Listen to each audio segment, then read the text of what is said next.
వినాయక నిమజ్జనంపై హైకోర్టులో పిటిషన్ దాఖలైంది. హుస్సేన్ సాగర్లో నిమజ్జనం చేయొద్దనే గతంలో హైకోర్టు ఇచ్చిన ఆదేశాలను అమలు చేయాలని కోరుతూ ఈ పిటిషన్ దాఖలైంది. అయితే ఇందులో హైడ్రాను కూడా ప్రతివాదిగా చేర్చాలని పిటిషనర్ తన పిటిషన్లో పేర్కొన్నారు. హుస్సేన్ సాగర్ పరిరక్షణ హైడ్రా బాధ్యత కాబట్టి ప్రతివాదిగా చేర్చాలని పిటిషనర్ కోరారు.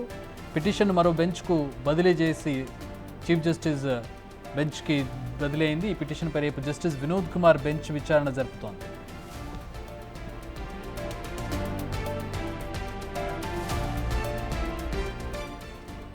మా ప్రతినిధి సురేష్ మరిన్ని వివరాలు అందిస్తారు. సురేష్, హైడ్రాను ఇందులో ప్రతివాదిగా చేర్చాలని చెప్పి పిటిషనర్ కోరుతూ ఉన్నారు. టెక్నికల్గా హైడ్రా పరిధిలోకి వస్తుందా? ఎట్లాంటి పరిణామం ఉండబోతోంది హైడ్రాను కనుక జాయిన్ చేస్తే ప్రతివాదిగా? హుస్సేన్ సాగర్ లో వినాయకుల నిమజ్జనం చేయకూడదని చెప్పేసి కూడా గతంలో హైకోర్టుకి చాలా మంది వెళ్ళడం జరిగింది పర్యావరణవేత్తలు. ఎందుకంటే ప్లాస్టర్ ఆఫ్ ప్యారిస్ తోని హుస్సేన్ సాగర్ అంతా కూడా కలుషితం అయిపోతుంది.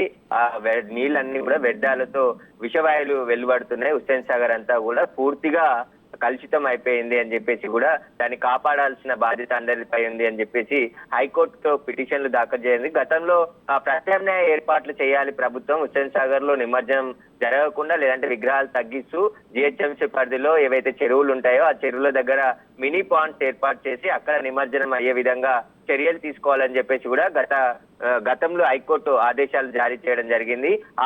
ఆ ఆదేశాలనే ఇప్పుడు అమలు చేయాలని చెప్పేసి మరోసారి పిటిషన్ దాఖలు చేయడం జరిగింది. దీనికి సంబంధించి చీఫ్ జస్టిస్ ఆ పిటిషన్ ని ఏదైతే డివిజన్ మరో బెంచ్ కి బదిలీ చేయడం జరిగింది. రేపు ఈ పిటిషన్ పై విచారణ జరపనున్నారు జస్టిస్ వినోద్ కుమార్ బెంచ్. దీనికి సంబంధించి ఆదేశాలు ఇవ్వాలి. అదేవిధంగా హైడ్రాని కూడా ప్రతివాదిగా చేర్చాలి. ఎందుకంటే చెరువుల పరిరక్షణ కోసం హైడ్రాని ఏర్పాటు చేశామని చెప్పేసి ప్రభుత్వం చెప్తుంది కాబట్టి హైడ్రాకి హుస్సేన్ సాగర్ ని కాపాడడం కూడా తమ బాధ్యతగా వహించి వాళ్ళని ప్రతివాదిగా చేర్చాలని చెప్పేసి కూడా పిటిషనర్ కోరడం జరిగింది. రేపు హైకోర్టు ఈ పిటిషన్ పై విచారణ ఇస్తే హైడ్రాని కూడా ప్రతివాదిగా చేస్తుందా, ఎలాంటి ఆదేశాలు ఇవ్వబోతుంది అనేది కూడా తెలుస్తుంది విచారణ తర్వాత. అయితే పర్యావరణవేత్తలు ప్రతిసారి వినాయక నిమజ్జనం సమయంలో ఈ పిటిషన్స్ వేస్తూనే ఉన్నారు. హుస్సేన్ సాగర్ లో ఈ ప్లాస్టర్ ఆఫ్ ప్యారిస్ కరగడానికి చాలా రోజుల సమయం పడుతుంది. పూర్తిగా విగ్రహాలన్నీ అక్కడ వేసి వ్యర్థాలతో హుస్సేన్ సాగర్ అంతా కూడా కలుషితం అవుతుందని చెప్పేసి కూడా కోర్టు దృష్టికి తీసుకురావడం జరిగింది. ఇప్పుడు రేపు ఈ పిటిషన్ పై కోర్టు మళ్ళీ విచారణ జరపనుంది. విచారణతో ఎలాంటి ఆదేశాలు ఇవ్వబోతుంది ఇప్పటికే ప్రభుత్వానికి. ఎందుకంటే హుస్సేన్ సాగర్ లో ఇప్పటికే నిమజ్జనానికి సంబంధించిన ఏర్పాట్లు జరుగుతున్నాయి. నిన్న నుండి నిమజ్జనాలు కూడా కొన్ని జరుగుతూనే ఉన్నాయి. దీనికి సంబంధించి ఈ నెల 17న వినాయక నిమజ్జనం జరగనుంది కాబట్టి దానికి అనుగుణంగా ప్రభుత్వం ఏర్పాట్లు చేస్తుంది. జిహెచ్ఎంసీ సురేష్, మళ్ళీ మీ దగ్గరకు వస్తాను. మనతో పాటు పిటిషనర్ జాయిన్ అవుతూ ఉన్నారు ఫోన్ లైన్ లో, మామిడి వేణుమాధవ్ గారు. వెల్కమ్ అండి. నమస్తే సార్. సార్, ఇప్పుడు హైడ్రాను కూడా జాయిన్ చేస్తూ ఉన్నారు. టెక్నికల్గా హైడ్రా ఏ మేరకు దీని పరిధిలోకి వస్తుంది, ఎట్లా అంటే ఏ పర్స్పెక్టివ్లో హైడ్రాని ప్రతివాదిగా చేర్చాలంటున్నారు? అయితే హైడ్రా ఒక ముఖ్య ఉద్దేశం ఏంటంటే నగరంలో ఉన్న చెరువులను పరిరక్షించాల్సిన బాధ్యత. అంటే చెరువులో కట్టే అక్రమ కట్టడాలనే కాదు, చెరువులను నింపేయడము, తర్వాత చెరువుల్లో పొల్యూషన్ జరుగుతుంది కదా, దీన్ని కూడా అడ్డగించాల్సిన బాధ్యత వారికి ఉందన్నమాట. సంపూర్ణ పరిరక్షణ చేయాలన్నమాట వీళ్ళు చెరువుల్ని. కాబట్టి మిగతా డిపార్ట్మెంట్లు, పోలీస్ డిపార్ట్మెంట్, జిహెచ్ఎంసీ, ఆర్ఎండ్బి, ఇరిగేషన్ వీరితో పాటు ఈ కొత్తగా ఏర్పాటు చేయబడిన హైడ్రాను కూడా భాగస్వామ్యం చేస్తూ హైకోర్టు ఆర్డర్ ని అమలు చేయాల్సిన బాధ్యతను వీళ్ళ పైన ఉంది కాబట్టి వీళ్ళని కూడా పార్టీ చేయడం జరిగిందండి కేసులో. ఏంటి ప్రధానంగా ఎలాంటి అంశాలను పొందుపరిచారు మీ పిటిషన్ లో? పిటిషన్ అంటే హైడ్రా ఒక ముఖ్య బాధ్యత చెరువుల పరిరక్షణ కాబట్టి హైకోర్టు ఆర్డర్ కూడా ఇచ్చింది. ఆ విధంగా హైకోర్టు ఆర్డర్ ని కూడా అమలు చేయాల్సిన బాధ్యత హైడ్రా పైన ఉంది. కాబట్టి హైడ్రాకి ఈ మధ్యలో మెషినరీ ఇవన్నీ ఉన్నాయి కాబట్టి దీనికి సరైన ఇన్ఫ్రాస్ట్రక్చర్ వసతులు ఉన్నాయి కాబట్టి వీళ్ళు సరైన డిపార్ట్మెంట్ అవుతుందని చెప్పి వీళ్ళని కూడా ఈ కేసులో వీళ్ళకి కూడా బాధ్యత అప్పగించాలి. నగరంలోని చెరువుల పరిరక్షణ ఒక హుస్సేన్ సాగరే కాదు, ఈ high court order 2021 M S Ramachandra Rao Vinod Kumar ఇచ్చిన ఆర్డర్ ఏంటంటే ఒక నగరంలోని చెరువులను పొల్యూషన్ బారిన పడకుండా, పిఓపి విగ్రహాలు వేయకుండా, పొల్యూషన్ కాకుండా కాపాడాలని చెప్పి వాళ్ళు ఇచ్చారు. సో ఈ యొక్క హైడ్రా పైన నగరంలో ఉన్న చెరువులు కాపాడాల్సిన బాధ్యత ఉంది కాబట్టి వారిని కూడా ఈ కేసులో ప్రతివాదులుగా చేశాం సార్. రైట్. ఇప్పుడు అంటే ప్రతి ఏడాది మీరు పిటిషన్ వేస్తూ ఉన్నారు, కానీ హుస్సేన్ సాగర్ విషయంలో అది అమలు అవ్వడం లేదు కదా? పాలకుల చిత్తశుద్ధి లేదు. ఏమవుతుందంటే కొంత మతతత్వవాదులకు ఈ హైకోర్టు ఆర్డర్ను ఉల్లంఘించి కూడా ఈ ప్రభుత్వాలు వాళ్ళతో చేయగలుగుతా ఉన్నాయి. యాక్చువల్లీ వినాయకుడు అనేది ఏంటంటే పర్యావరణం పరీక్షించాల్సిన ఏకైక దేవుడు హిందూ మతంలో. సో అయిన పేరు మీద పొల్యూషన్ అనేది జరుగుతూ ఉంది. సో ఇది చాలా విచారించాల్సిన విషయము. హైకోర్టు కూడా ఏం చెప్పిందంటే ఈ యొక్క ట్యాంక్ బండ్ ఏదైతే చారిత్రాత్మకమైన చెరువు ఉందో 440 సంవత్సరాల కింద ఇది ఈ హుస్సేన్ సాగర్ చుట్టే ఒక నిమజ్జనాలు పెద్ద ఎత్తున జరుగుతూ ఉంటాయి. సో ఈ చెరువును మనం కాపాడాలి. ఇంకోటి ఈ 2021లో ఇచ్చిన ఆర్డర్ ఏంటంటే ఈ ట్యాంక్ బండ్ అనేది ఏదైతే 2.5 కిలోమీటర్ల పొడవు ఉందో ఇది 440 ఏళ్ల కింద కట్టారనమాట. అది మట్టితో కట్టిన ట్యాంక్ బండ్. అయితే గత 40 సంవత్సరాల నుంచి ప్లాస్టర్ ఆఫ్ ప్యారిస్ విగ్రహాలు, తర్వాత కెమికల్స్ ఇవన్నీ వేయడం వల్ల ఆ ఒక ట్యాంక్ బండ్ ఏదైతే ఉందో అక్కడ 60 ఫీట్ల పైన లోతు ఉంటుందన్నమాట. సో అక్కడ వేసిన విగ్రహాలను ఇంతవరకు తీయడం జరగలేదు. కారణం ఏంటంటే చాలా లోతు ఉంది, అంత పెద్ద మిషనరీ మన దగ్గర లేదు. కాబట్టి ఆ బండు ఈ బరువంతా అయిపోయి కెమికల్ యాక్షన్ వల్ల ఆ మట్టి కట్ట చాలా వీక్ అయిపోయింది అనమాట. ఇది ఏ క్షణాన్ని కొట్టుకోపోవచ్చు అని చెప్పి జిహెచ్ఎంసీ నివేదికలు ఉన్నాయన్నమాట. సో దీన్ని ఉద్దేశంలో పెట్టుకొని హైకోర్టు 2021లో ఈ ట్యాంక్ బండ్ పై నుంచి ఎటువంటి విగ్రహాలు నిమజ్జనం చేయకూడదని చెప్పి ఆర్డర్ ఇచ్చారు. కానీ 22-23లో ఈ అప్పుడు అధికారంలో ఉన్న పార్టీలు కొన్ని మతవాదులతో కుమ్మక్కైపోయి ఈ ఆర్డర్ను ఉల్లంఘించడం జరిగింది. సో దీనిపైన నేను హైకోర్టులో సుమోటో కంటెంప్ట్ కేసు కూడా తీసుకోవాలని చెప్పి నేను కోరడం జరిగింది. ఆ పిటిషన్ ఈ రోజు విచారణకు వచ్చినప్పుడు చీఫ్ జస్టిస్ గారు ఏమన్నారంటే ఈ యొక్క జస్టిస్ ఎంఎస్ రామచంద్రరావు గారు, జస్టిస్ టి వినోద్ కుమార్ ఇచ్చిన ఆర్డర్ కాబట్టి ఈ కేసు వారి ముందుకు వెళ్తే బాగుంటుంది, వారైతే ప్రాపర్ గా డీల్ చేసి ఈ కేసులో న్యాయం చేయగలుగుతారు అని చెప్పి భావించి ఈ కేసును రేపు వినోద్ కుమార్ గారి బెంచ్ ముందు రావాలని చెప్పి అంటే ఒక క్లారిటీ సార్ వేణుమాధవ్ గారు, ఒక క్లారిటీ అంటే ప్లాస్టర్ ఆఫ్ ప్యారిస్ విగ్రహాలను నిమజ్జనం చేయకూడదనా, లేకపోతే అంటే ఒకవేళ మట్టి విగ్రహాలు అయితే నిమజ్జనం చేయొచ్చా, లేదంటే వేటిని కూడా ఇక్కడ నిమజ్జనం చేయకూడదని మీ పిటిషన్లో ఏంటి మెయిన్గా? CPCB central pollution control board వారు 2020లో నిమజ్జనాల పైన ఒక నివేదిక ఇచ్చారన్నమాట.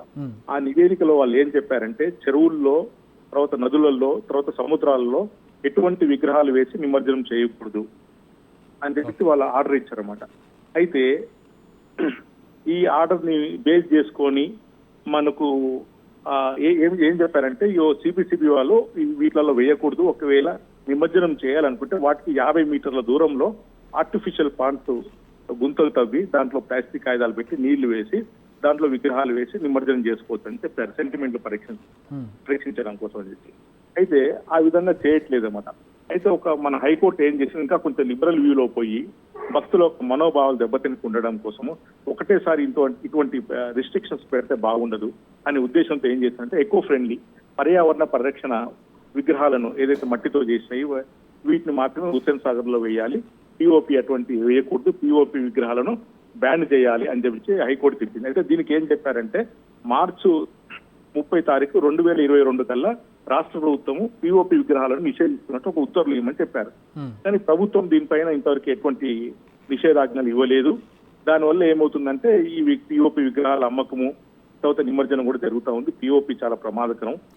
ఈ ఏడాది కూడా అదే పరిస్థితి కదా సార్. ఈ ఏడాది కూడా గతంలో కంటే భిన్నంగా ఏం లేదుగా. ఇప్పుడు పిఓపి ప్రొడక్షన్ జరిగింది, కొన్నారు.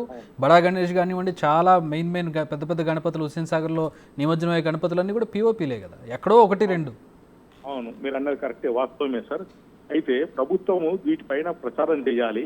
అయితే ఇప్పుడు ప్రభుత్వం అంటే లా ఎన్ఫోర్సింగ్ ఏజెన్సీ, చట్టాన్ని అమలు చేయాల్సిన బాధ్యత ప్రభుత్వం పైనది. కోర్టు ఆర్డర్ కూడా చట్టం కిందని, సిపిసిబి గైడ్ లైన్స్ కూడా చట్టం కిందని. మరి ప్రభుత్వం వీటిని అమలు చేయట్లేదు. ఈ సంవత్సరం కూడా ఉల్లంఘించడానికి ప్రయత్నం చేస్తుంది. అయితే ప్రతి సంవత్సరం వినాయక నిమజ్జనం ముందు ఒక ప్రిపరేటరీ మీటింగ్ అని చెప్పి హైదరాబాద్ సంబంధించిన మంత్రి గారు పెడతారనమాట. అయితే ఈ సంవత్సరం కూడా ఈ హైదరాబాద్ పోర్ట్ఫోలియో మినిస్టర్ పొన్నం ప్రభాకర్ గారు, శ్రీధర్ గారు వీరు ఒక అధికారుల సమావేశంలో మీటింగ్ పెట్టి ఏమన్నారంటే హుస్సేన్ సాగర్ చుట్టూ 33 క్రేన్లను పెడతాము నిమజ్జనం కోసం అని చెప్పారనమాట. అని 33 క్రేన్లు పెట్టాలని అధికారులకు ఆదేశాలు ఇచ్చారు. ఈ 33 క్రేన్లు అంటే గత సంవత్సరం ఏం చేశారు, 17 క్రేన్లు ట్యాంక్ బండ్ పైన పెట్టి నిమజ్జనం కానిచ్చేశారు, హైకోర్టు ఆర్డర్ ఉల్లంఘించి. సో ఈ సంవత్సరం కూడా ఈ విధంగా జరుగుతూ ఉంది. సో మంత్రి ఆర్డర్లు హైకోర్టు ఉత్తర్వులకు భిన్నంగా ఉన్నాయి. కాబట్టి వీరి దగ్గర నుంచి ఒక సమాధానం అడిగి దీనిపైన చర్యలు తీసుకోవాలని ఒక పిటిషన్ కూడా సార్ మీరు కూడా నిమజ్జనం రోజు కాకుండా కాస్త ముందుగా పిటిషన్ వేసి కొంచెం ఫోర్స్ఫుల్గా కొంచెం ముందుగా వాళ్ళని అలర్ట్ చేసుంటే ఈ పరిస్థితికి కొంచెం భిన్నంగా ఉండేదేమో. సార్ మనం ఒక 6 నెలల ముందు మెన్షన్ చేస్తే ఇంకా చాలా టైం ఉంది కదా, తర్వాత చూద్దాంలే అంటారు. మనం ఒక నెల రోజుల ముందు వేసి అడిగామనుకోండి, మీరు చాలా లేట్ గా వచ్చారంటా ఉంటారు. సో ఈ మనం జడ్జెస్ మెంటాలిటీ దాన్ని మనం ప్రశ్నించకూడదు. సో సార్ వాళ్ళు అనేది అంటా ఉంటారు కానీ ఇంకా స్టిల్ యాంపుల్ చాలా టైం ఉంది దీనిపైన ఆర్డర్లు పాస్ చేయడానికి. నిమజ్జనం 17వ తారీఖు.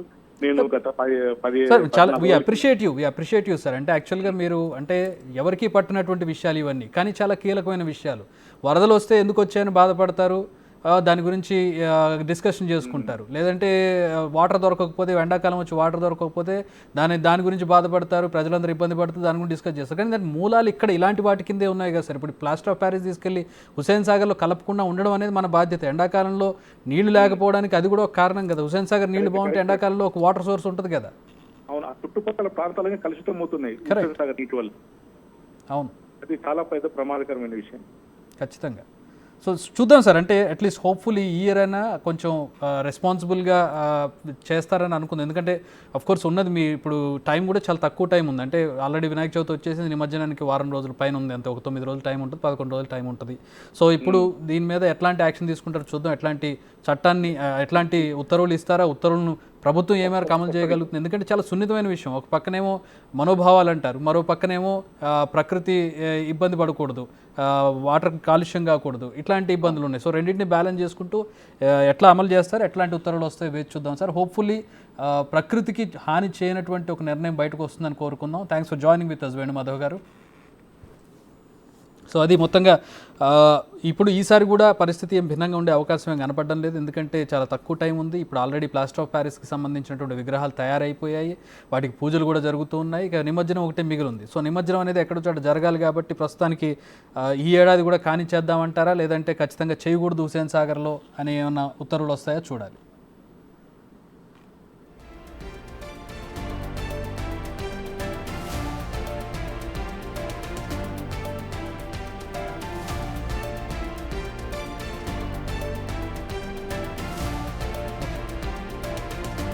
రైట్.